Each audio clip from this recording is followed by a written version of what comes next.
We interrupt this broadcast to bring you breaking news of a number of sightings of a giant egg seen earlier today being carried through London by what can only be described as 6 near-naked men, apparently wearing bunny ears. What the egg contains is unclear at this point. Really curious about what is in the egg. Yeah, she usually arrives, she have an egg or something. And at one point earlier, there were fears that whatever is inside the egg might be becoming distressed. Oh, I'm sweating in here. Stop rocking this egg. Sensing matters could escalate out of control, David Cameron has cut short his Easter break and returned to Downing Street to take personal charge of the situation. And on behalf of the whole country, this is going to be hard and difficult work. The Prime Minister urged the people of Britain not to panic, but as a precaution suggested, other than in cases of emergency, they should remain indoors and watch Paul O'Grady live, which is where we can exclusively reveal the egg appears to be heading now. Tonight on Paul O'Grady Live, Antony, Amir Kahn, Brenda Blethyn, and Tracie Bennet.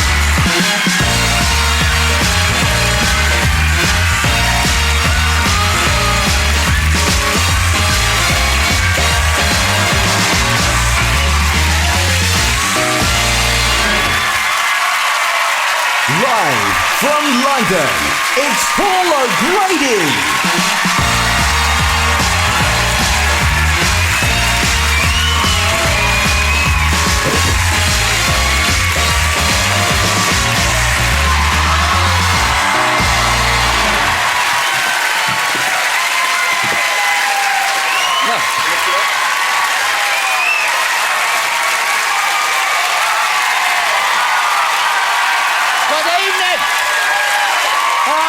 God, I'm glad to be out of that. The heat's in there. Oh, I said there's no air holes. You never put any air holes in the egg.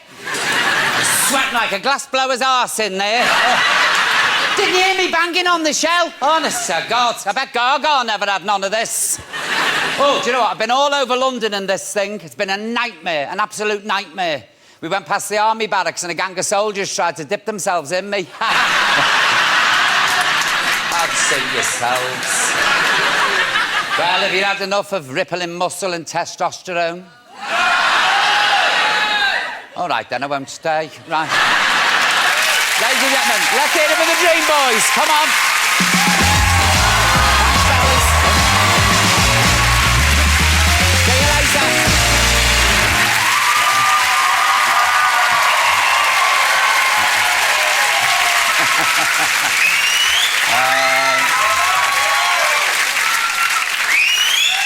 I saw you salivating in the front row. Jaw on the floor. Oh. Well, anyway, good evening. Happy Easter, by the way. You're welcome. Isn't the weather lovely, eh? Isn't it just? It's like being on holiday, isn't it? And doesn't it put people in good moods? You know, in the winter, even I'm smiling. Look. Now, I know that in Scotland, all my viewers in Scotland, it hasn't been that warm for you. But still, you can't have everything, can you? You can't expect free prescriptions and good weather now, can you? No. Isn't it right? Yes. So get on with it. Do you know, last night I was lying in bed, I was roasting, absolutely roasting. I had to turn a fan on. I don't mean I put my hand inside an old woman's mac and say, do you want a good time? No, I bought one of these, well, I'm sick of these little fans, I know, because I went online and I bought one of these industrial fans. You've no idea what arrived. It looks like a propeller off an aeroplane. It's like this. So I put it at the end of the bed, and I'm in the bed. I thought, I'll switch the fan on. My God. I had to hang on to the mattress for 10 minutes. And then it shot me up the wall. I was like that woman in Poltergeist. Have you seen that film? Where she flies up the wall in the bedroom. Honestly. It's good fun, though, isn't it, eh? You know what's going to be next, don't you? Hosepipe bans. I'll have to buy a new one, as mine got swept away in the floods last year. How? I asked this all the time. How can we run out of water? We're on an island covered in rivers and lakes and lochs where it rains for 3/4 of the year, and yet we have a few days of sunshine and we can't water the bloody daffs. Oh, I tell you what's got me going. I'm going to kick off now. There's been lots of animal cruelty going on this week. I read in the papers. You see that yob with the bees? don't lie to me. Don't humour me. Some yob tried to rob some honey from a beehive, and when a bee stung him, naturally, he set fire to it. And what did the judge give him? A curfew. He can't go out at after 9 o'clock. If you're watching, you little... Do you know what I'd have done? I'd have stripped him naked, smeared him in honey, hung him upside down on a meat hook, and set the bears on him. I would. And even worse, who was the wicked... I'm not going to say the word because it's a Good Friday, but you know I'm thinking it. Who was the wicked evil who put that poor little lamb in a wheelie bin?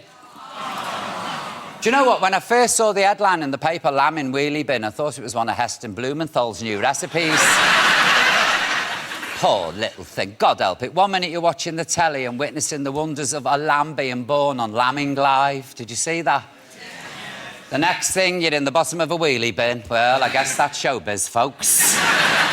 I was horrified. I like to think that that little lamb got in the wheelie bin to keep his head down because he was worried about the traditional Easter leg, Easter leg of lamb rush. He thought, I'll lie low until it's all over. But I'm just watching. If the RSPCA are watching, I'll have him, seriously, because I've bottle-fed loads of orphans. Not kids, no. No, lambs. Seriously, I've got sheep. So if you're watching the RSPCA in Manchester, I'll have that little... I sound like a midwife from Cranford. No. No hassle. In fact, please, can I have the lamb? Please. And I'll bring him in next week and show you. Of course, I won't get him. He's probably got mint sauce on him now somewhere on the place. Anyway, should we kick on? Yes? Time now for my first guest. Now, he's no stranger to the millions of Coronation Street fans as Knicker Stitcher, Sean Tully. Will you please welcome the man himself, Mr. Antony Cotton? Let me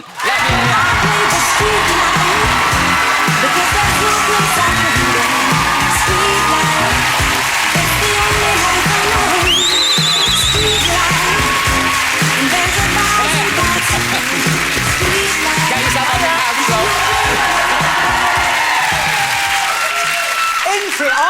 Art! I'm from Manchester, we don't have bloody sun. You should have been in that egg, I tell you. It's baking, hiya. You all right?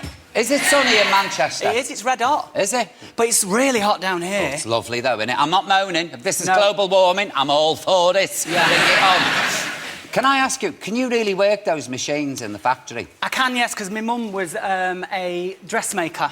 So I'm the only one in the factory that can thread it up and actually do it. I'll tell you that, because I've got curtains that need hemming. I'll do them for you. Will you? Oh, I'll take up a pair of You think I'm curtains, joking?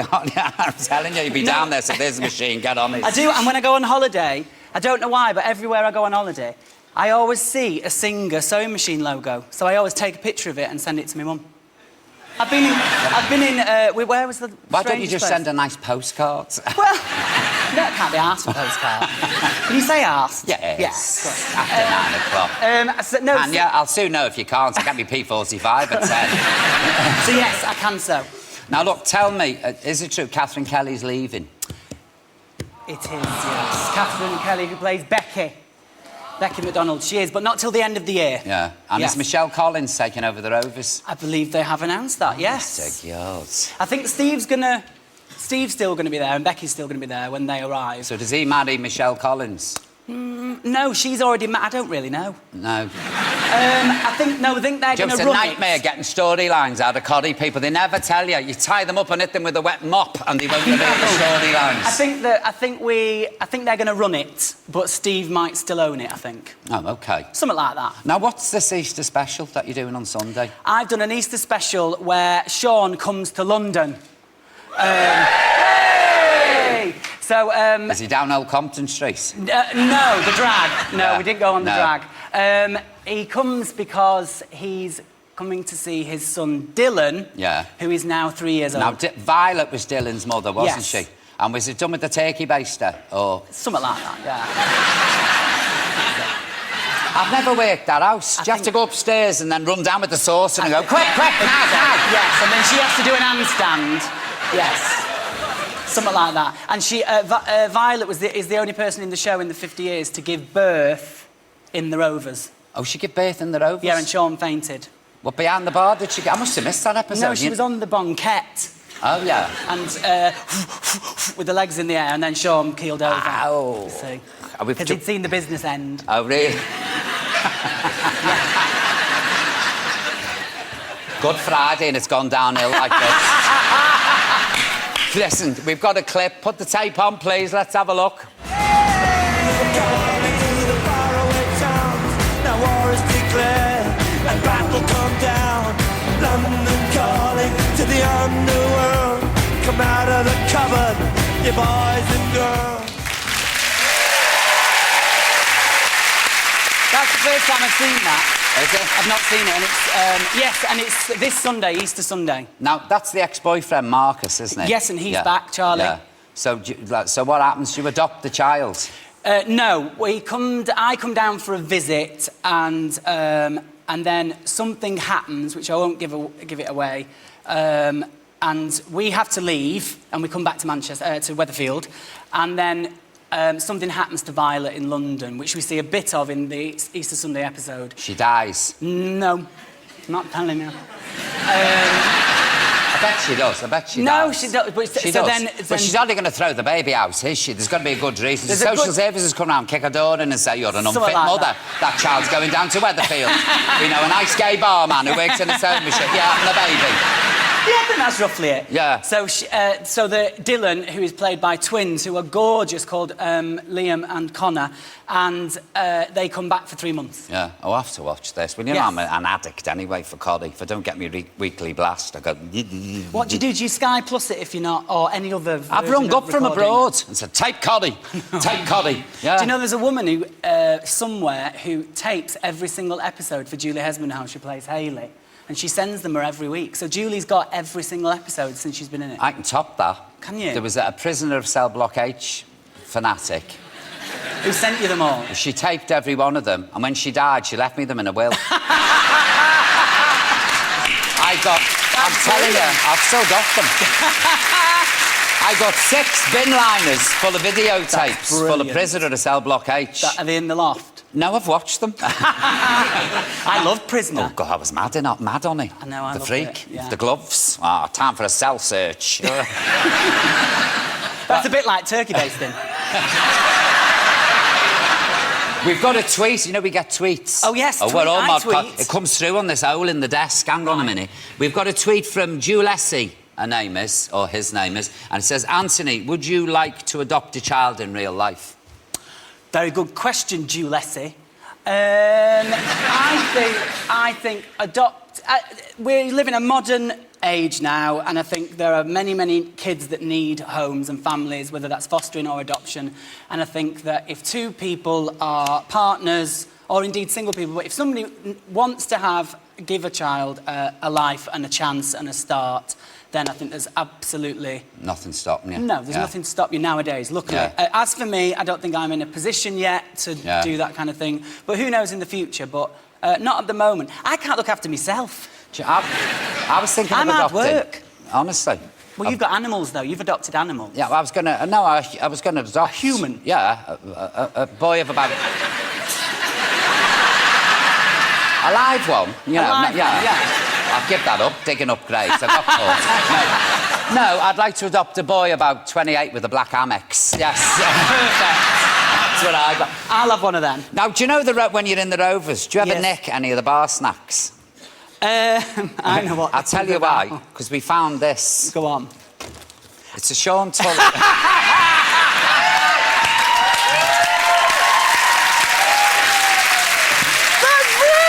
You love these, don't you? I love them. Yeah. Would you like me to lift the pork scratcher? Ooh, Where did you get that photograph of me? That's an old one. It was in the back of a Gay Times, 1982. Yeah, look, we'll have a quick glimpse. There you go, folks. Antony, it's good to see you. It always is. And I'm looking forward to Sunday. Thank you very much. Yes, Sunday, ITV1. Yeah, what time?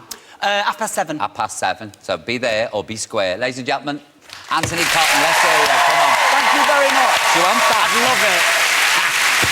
That's can. Isn't it?